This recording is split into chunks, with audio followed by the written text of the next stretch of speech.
बिस्मिल्लाहिर्रहमानिर्रहीम। अस्सलाम वालेकुम student, myself Mohammad Rizwan सूल। I am your physics teacher. कैसे हैं बेटा आप सब? उम्मीद है आप सब बेटा खैरियत से होंगे। तो बेटा लास्ट लेक्चर के अंदर हम first year physics new syllabus chapter number 2 motion and force का topic two dimension elastic collision discuss कर रहे थे, जिसके अंदर हमने टू डायमेंशन इलास्टिक कोलिजन को डिफाइन किया, उसकी एक्सप्लेनेशन को समझा और उसके बाद हमने उसका इनिशियल मोमेंटम निकाला और उसके बाद फाइनल मोमेंटम निकाला m1 का और उसका x और y कंपोनेंट वाले में, और फिर उसके बाद हमने फाइनल मोमेंटम ऑफ m2 निकाला और उसका x और y कंपोनेंट जो है वो राइट किया था। अब बेटा हमने इसके ऊपर law of conservation of momentum और काइनेटिक एनर्जी क्या करना है, अप्लाई करना है। जैसे कि इलास्टिक कोलिजन है तो उसमें law of conservation of momentum and law of conservation of kinetic energy दोनों क्या होते हैं, अप्लाई। तो अब हम वो दोनों लॉज जो है वो यहाँ अप्लाई करें। तो सबसे पहले हम अप्लाई कर देते बेटा law of conservation of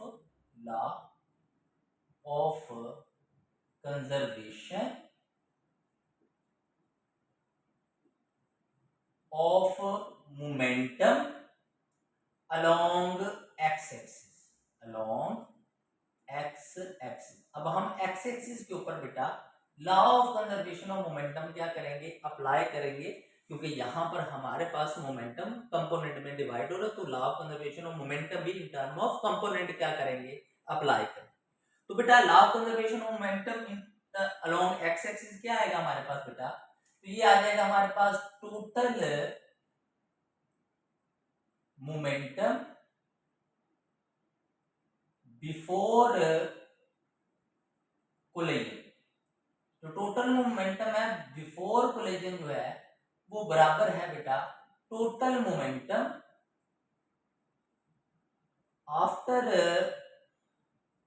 collision.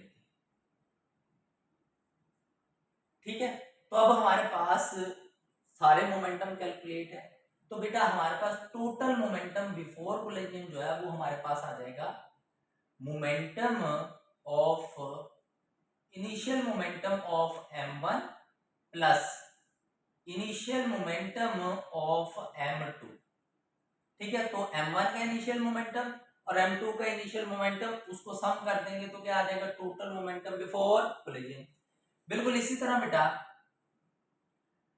Final momentum of m1 along x axis, क्योंकि x कंपोनेंट लेना है तो यहाँ पर x एक्सिस को मेंशन करेंगे। और साथ हमारे पास आ जाएगा final momentum of m2 along x axis. अब बेटा आप कह रहे होंगे यहाँ पर हमने x एक्सिस मेंशन किया, यहाँ पर मेंशन नहीं किया। उसकी रीजन क्या है, क्योंकि जो हमारे पास m1 का इनिशियल मोमेंटम है वो है ही अलोंग x एक्सिस, इसमें y कंपोनेंट है ही नहीं। और इसी तरह जो हमारा m2 है वो तो रेस्ट में है, तो इसका x कंपोनेंट भी 0 है, y कंपोनेंट भी 0, तो इसलिए हमने इसको मेंशन नहीं किया। तो अब बेटा हमारे पास जो m1 का इनिशियल मोमेंटम है हमने निकाला है, इनिशियल मोमेंटम ऑफ m1 वो कितना है बेटा m1 v1i, तो वो लिख देंगे m1 v1i plus initial momentum of m2 का इनिशियल मोमेंटम कितना बेटा 0 लिख देंगे। क्लियर है यहाँ तक? अब बेटा नेक्स्ट हमारे पास आ जाएगा final momentum of m1 along x axis.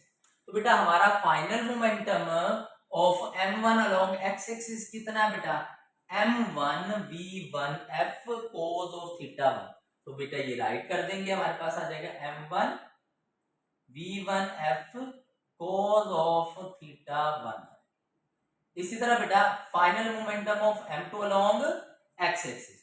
तो फाइनल मोमेंटम जो है वो m2 का अलोंग x एक्सिस क्या final x component momentum of m2 वो कितना है m2 v2f cos of theta 2।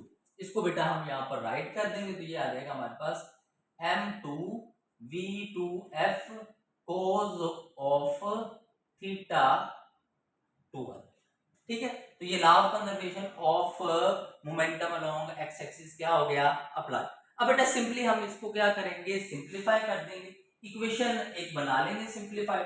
हमारे पास आ जाएगा बेटा m1 v1i तो ये बेटा m1v1 वाली टर्म जो है ना इस तरफ ले आएंगे तो यहाँ आके ये माइनस हो जाएगी ये वाली टर्म, तो ये आ जाएगा m1v1f cos ऑफ थीटा 1, तो ये बराबर आ जाएगा m2v2f cos ऑफ थीटा 2। तो ये बेटा हमारे पास इक्वेशन बन जाएगी। इस इक्वेशन को आपने 1 का या a का क्या दे देना बेटा, नहीं दे देना। क्लियर है यहाँ तक बात? ठीक है, यानी कि जो हमने लास्ट लेक्चर में किया था ना वो ज्यादा जरूरी है, वो आप अच्छे तरीके से अलग अलग क्लियरली आप राइट कर लें, उसको समझ लें, और जब हमने law of conservation of momentum apply करना है तो सिंपली आपने जो है उसके अंदर जो है वही मोमेंटम की वैल्यूज पुट करनी है, आपकी इक्वेशन ड्राइव हो जाएगी। क्लियर है? बिल्कुल इसी तरह बेटा हम नेक्स्ट अप्लाई करेंगे law of conservation of momentum along Y axis. अब हमने वाई एक्सिस के ऊपर law of conservation of momentum क्या करना है, अप्लाई। जैसे बेटा हमने ऊपर अप्लाई किया बिल्कुल वैसे ही यहां पर हम लिखेंगे टोटल मोमेंटम बिफोर कोलिजन वो बेटा हमारा बराबर होगा टोटल मोमेंटम आफ्टर कोलिजन के। ठीक है, तो यहां पर हमारे पास आ जाएगा initial momentum of m1 plus initial momentum of m2 आ जाएगा। ठीक है, यहां पर मैं मेंशन अगेन नहीं कर रहा क्योंकि ये दोनों कंपोनेंट आपके क्या होने हैं, जीरो, क्योंकि y एक्सिस को m1 का भी कोई m1 के मोमेंटम का कोई कंपोनेंट नहीं है, सिमिलरली m2 का भी। और दूसरी तरफ आ जाएगा बेटा final momentum of m1 along y axis, बिल्कुल इसी तरह final momentum of m2 along x axis आ जाएगा। ठीक है, अब वहां पर हमने जो लिखी हुई वैल्यू जो पुट कर देंगे ये हमारा जीरो हो जाएगा, ये भी हमारा क्या हो जाएगा जीरो, क्योंकि m1 का जो मोमेंटम इनिशियल है वो सिर्फ अलोंग x एक्सिस है, y एक्सिस नहीं है, तो इसलिए ये दोनों क्या हो जाएंगे जीरो। और बेटा फाइनल मोमेंटम m1 का जो है वो अलोंग y एक्सिस पे, ये हमने लिखा हुआ final y component of momentum of m1, वो क्या m1 v1f sine of theta, तो यहाँ आ जाएगा बेटा हमारे पास m1 v1f sine of theta 1। और फिर हमारा final momentum of m2 along x axis, sorry along y axis, तो ये y एक्सिस हमारे पास आ जाएगा बेटा m2 v2f sine of theta 2, तो ये लिख देंगे m2 v2f sine of theta 2। ठीक है, तो ये हमने law of conservation of momentum apply कर दिया अलोंग y एक्सिस, और इसको बेटा हम राइट कर देंगे सिंपलीफाई थोड़ा सा करके, ये आ जाएगा हमारा minus m1 v1f sine of theta 1 is equal to m2 v2f sine of theta 2। तो ये हमारे पास बेटा क्या आ जाएगी, law of conservation of momentum की इक्वेशन आ जाएगी अलोंग y एक्सिस। क्लियर है बेटा, यहाँ तक बात समझ लग रही है? ठीक है, तो इस तरह हमने दोनों x के अलोंग जो हमारा मोमेंटम का लॉ है और y एक्सिस के अलोंग जो law of conservation of momentum वो हमने अप्लाई करके इससे दो इक्वेशन बनाए। अब एक इक्वेशन रहेगी वो है law of conservation of kinetic energy, तो उसको अब हम जो है वो बेटा क्या करते हैं, ड्राइव कर लेते। तो मैं इसको साफ कर रहा हूं।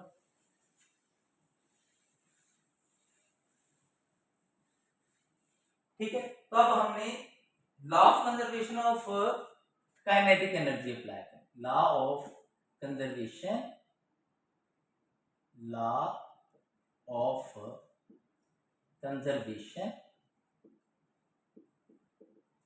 Of kinetic energy, kinetic energy का law of conservation of apply कर देंगे।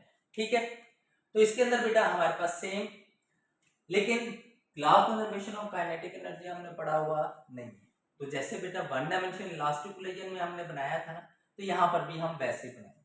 ठीक है, तो law of conservation of kinetic energy क्या कहता है, जो हमारे पास total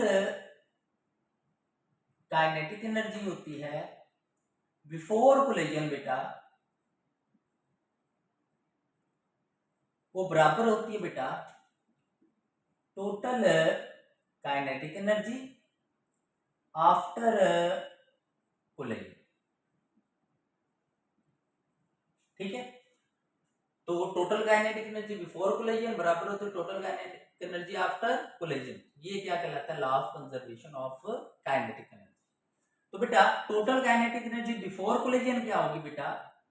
kinetic energy initial of m1 plus kinetic energy initial of m2।